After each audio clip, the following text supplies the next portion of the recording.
झारखंड जी के चलिए शुरू करते हैं। पहला प्रश्न, झारखंड के पहले मुख्यमंत्री बाबूलाल मरांडी राज्य के किस निर्वाचन क्षेत्र से आते थे? आपके सामने 4 ऑप्शन है, सही आंसर बताना है। इसी तरह का प्रश्न एग्जाम में आता है। आज का जितना भी प्रश्न है कहीं ना कहीं एग्जाम में पूछा गया है, तो इसका सही जवाब होगा झारखंड के पहले मुख्यमंत्री बाबूलाल मरांडी थे, जो कि रामगढ़ निर्वाचन क्षेत्र से आते थे। ए ऑप्शन सही है। इसी तरह का प्रश्न आपसे पूछा जाएगा, आंसर भी लिखा हुआ है नीचे में। दूसरा नंबर, झारखंड के तीसरे मुख्यमंत्री किस राजनीतिक दल से थे? सबसे पहले आपको समझना है कि तीसरे मुख्यमंत्री कौन थे।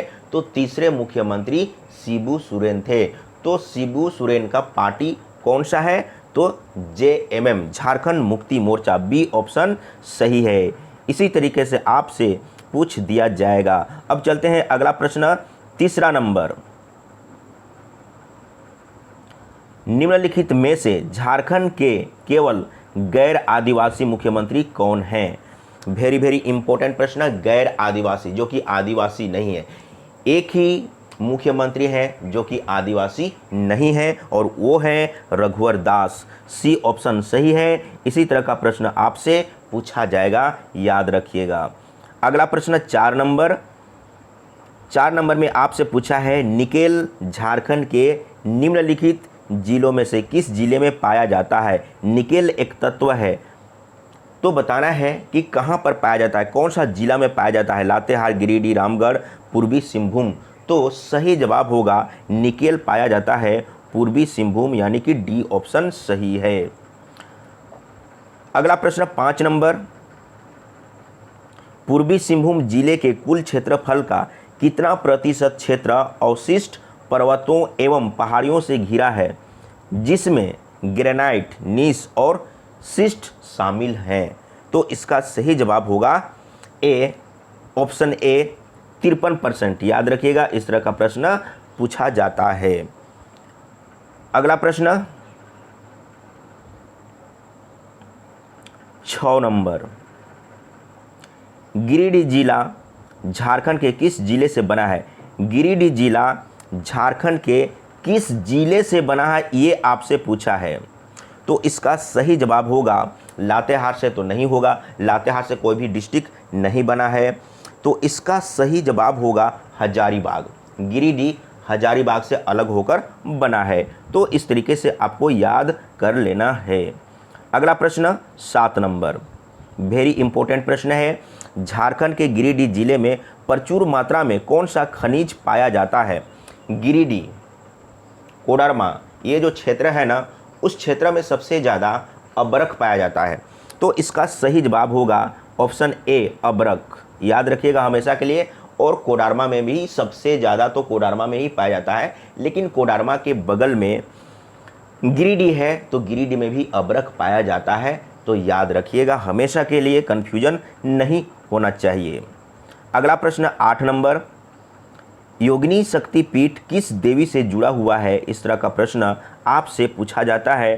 तो योगिनी शक्तिपीठ सती से जुड़ा हुआ है। डी ऑप्शन सही है। कंटिन्यू पढ़िए, मेहनत करिए, तभी याद रहेगा। लगभग कितने गांव झारखंड राज्य में मौजूद हैं? अब यहाँ पर देखिए, इस तरह का प्रश्न आपसे पूछ दिया जाता है, कितने गांव? तो इसका सही जवाब होगा 32,620, यानी कि बी ऑप्शन सही है। हमेशा के लिए आप याद रखिए और कंटिन्यू पढ़ते रहिए, तभी दिमाग में रहेगा। यही है पढ़ने का तरीका, जीके पढ़ने का तरीका यही है। आप कंटिन्यू पढ़ाई करिए, कंटिन्यू देखते रहिए, कंटिन्यू सुनते रहिए, तभी आपके दिमाग में रहेगा।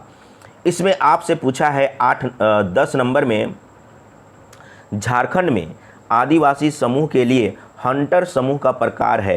हंटर समूह, सबसे पहले तो आपको समझना है, हंटर ये इंग्लिश वर्ड है। हंटर का मतलब होता है शिकार करना, यानी कि शिकार से रिलेटेड बात बोल रहा है। झारखंड में आदिवासी समूह के लिए हंटर समूह का प्रकार है पहाड़ी खड़िया। बी ऑप्शन सही है। अब चलते हैं अगला प्रश्न 11 नंबर। 11 नंबर में आपसे पूछा है, अनुसूचित क्षेत्र के आदेश के तहत 2003 झारखंड में कितने जिलों को अनुसूचित क्षेत्र के रूप में पहचाना गया है? तो इसका सही जवाब होगा 15 जिले को, बी ऑप्शन सही है। कंटिन्यू इसी तरीके से आपको पढ़ते रहना है। अगला प्रश्न 12 नंबर में सावन के महीने में किस तरह का त्यौहार मनाया जाता है? कभी आपने सोचा नहीं होगा, उस तरह का प्रश्न आपसे पूछ दिया जाता है, तो आपके दिमाग में कैसे याद रहेगा? तो कंटिन्यू पढ़ने से रहेगा। इसका सही जवाब होगा हरियार्ड। ये सावन के महीना में मनाया जाता है, याद रखिएगा, ए ऑप्शन सही, हरियार्ड। अगला प्रश्न 13 नंबर में आपसे पूछा है झारखंड के पलामू जिले में निम्नलिखित जनजातियों में से कौन सा पाया गया है या पाया जाता है? इस तरह का प्रश्न आपसे पूछा है। तो पलामू में कोरवा जनजाति पाया जाता है। कोरवा यहाँ पर लिखा हुआ है कोरबा, कोरवा या कोरबा एक ही है, याद रखिएगा। तो ए ऑप्शन सही है, इस तरह का प्रश्न पूछा जाता है। अगला प्रश्न 14 नंबर, इसमें आपसे क्या पूछा गया है? 14 नंबर में झारखंड के पश्चिम में कौन सा राज्य है? ये तो वेरी सिंपल है, झारखंड के पश्चिम में छत्तीसगढ़ और उत्तर प्रदेश है, और दक्षिण में उड़ीसा है, पूर्व में पश्चिम बंगाल है और उत्तर में बिहार है। ये तो सभी लोग जानते हैं, तो इसका सही जवाब है पश्चिम में छत्तीसगढ़। अगला प्रश्न 15 नंबर, हजारीबाग किस राष्ट्रीय राजमार्ग पर स्थित है?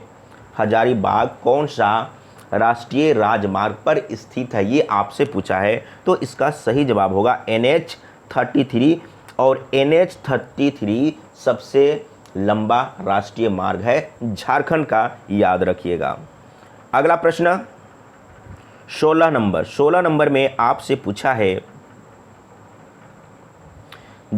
झारखंड में सबसे ऊंचा जलप्रपात कौन सा है? तो सबसे ऊंचा जलप्रपात लोध जलप्रपात, जिसको कहते हैं बूढ़ाघाघ, यहाँ पर देख सकते हैं, सी ऑप्शन में लिखा हुआ है, और ये लातेहार जिला में है, याद रखिएगा हमेशा के लिए। बूढ़ाघाघ लोध जलप्रपात लातेहार डिस्ट्रिक्ट में है। अब चलते हैं नेक्स्ट, अगला प्रश्न जो है 17 नंबर, आपसे पूछा है बोकारो शहर किस नदी के तट पर बसा है? बोकारो शहर किस नदी के तट पर बसा है? तो इसका सही जवाब होगा दामोदर नदी, ए ऑप्शन सही है। अगला प्रश्न 18 नंबर, 2011 की जनगणना के अनुसार झारखंड प्रदेशीय राजमार्गों की कुल लंबाई कितनी है? तो इसका सही जवाब है 6880, सी ऑप्शन राइट है। अगला प्रश्न 19 नंबर, और आपसे पूछा है पश्चिमी या उच्चतर रांची के पठार को स्थानीय स्तर पर खाली जगह के नाम से जाना जाता है, किस नाम से जाना जाता है? तो इसका सही जवाब होगा पाट क्षेत्र, ए ऑप्शन सही है, पाट क्षेत्र। छोटे छोटे पहाड़ी वाला एरिया को पाट क्षेत्र कहा जाता है। चलिए अगला प्रश्न चलते हैं 20 नंबर में। 20 नंबर में पूछा है कर्क रेखा झारखंड के किस शहर को बीच में से काटती हुई गुजरती है? तो इसका सही जवाब होगा रांची, क्योंकि रांची के बीचों बीच होकर गुजरती है कर्क रेखा, याद रखिएगा हमेशा के लिए। अगला प्रश्न 21 नंबर, झारखंड की औसत सालाना वर्षा क्या है? तो इसका सही जवाब है झारखंड का औसत सालाना वर्षा है 1400 मिलीमीटर। अगला प्रश्न 22 नंबर, आपसे पूछा है कोडरमा, डुमरी, तिलैया तथा मंधार पहाड़ी के आसपास के इलाके में किस प्रकार की मिट्टी पाई जाती है? तो टोटल झारखंड में 5 प्रकार की मिट्टी पाई जाती है, तो इसमें से कौन सा होगा? कोडरमा और डुमरी तिलैया आसपास में अब्रख युक्त मिट्टी पाई जाती है, हमेशा के लिए आप याद रखिएगा, कन्फ्यूजन नहीं होना चाहिए। अब्रख युक्त मिट्टी कोडरमा, झुमरी तिलैया, मंधार की पहाड़ी, ये आसपास में अब्रख युक्त मिट्टी पाई जाती है। अगला प्रश्न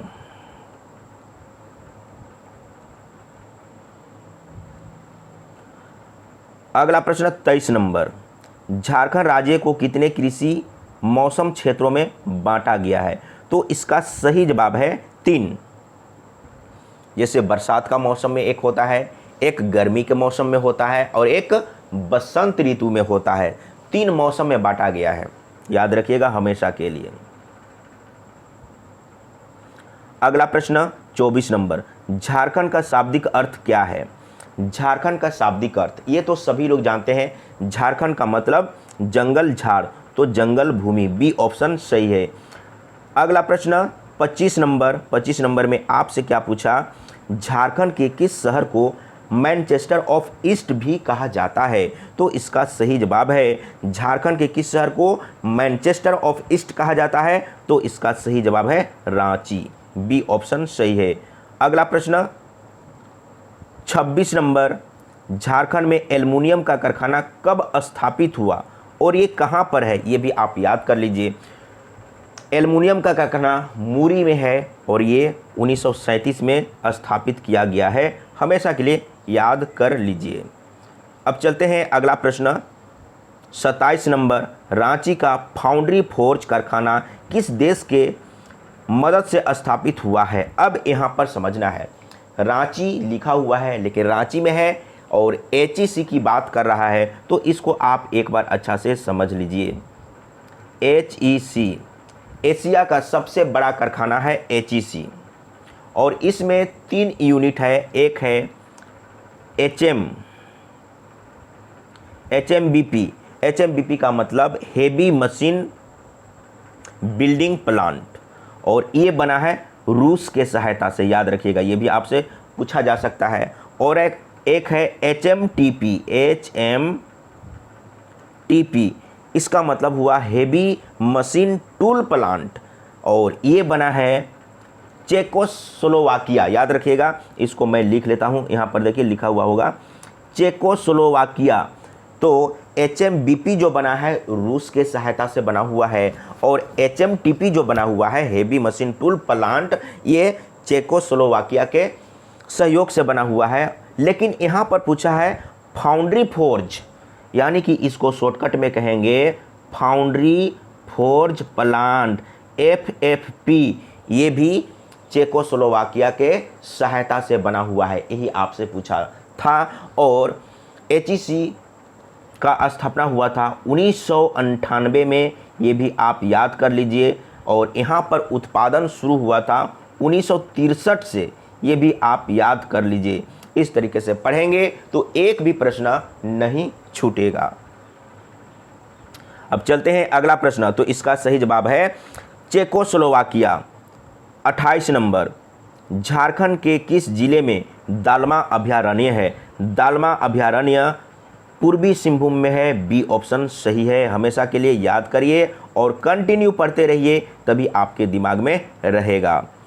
29 नंबर, झारखंड बनने के उपरांत उसमें कितने नए जिले जोड़े जा चुके हैं? जब झारखंड बना था 2000 में, तो उस समय 18 जिलों के साथ बना था। बाद में, यानी कि अभी 24 जिला है झारखंड में, इसका मतलब झारखंड बनने के बाद झारखंड में 6 जिला और जोड़ा गया है, तो बी ऑप्शन सही हो जाएगा। अगला प्रश्न और लास्ट नंबर, बिरसा मुंडा का जन्म कहाँ हुआ था? ये आपसे पूछा है, तो यहाँ पर इसका सही जवाब हो जाएगा उलीहातू। उलीहातू में हुआ था, और उलीहातू कौन सा डिस्ट्रिक्ट में है? तो खूंटी जिला में है। और कब हुआ था और इनका मृत्यु जो हुआ था, आप याद रखिएगा 1800, पहले आप याद रखिएगा 1875 में इनका जन्म हुआ था, और ये हुआ था 15 नवंबर को, याद रखिएगा 15 नवंबर को जन्म हुआ था, इसीलिए 15 नवंबर को झारखंड दिवस मनाया जाता है। और इनका मृत्यु हुआ था पूरी 1900 ईस्वी में, हैजा से हुआ था रांची जेल में, याद रखिएगा। इस तरीके से पढ़ेंगे, और इनको कहते हैं धरती आबा, ये भी आप याद रखिए, कभी मिस्टेक नहीं होगा, कभी एक भी क्वेश्चन नहीं छूटेगा, तो कंटिन्यू पढ़ते रहना है।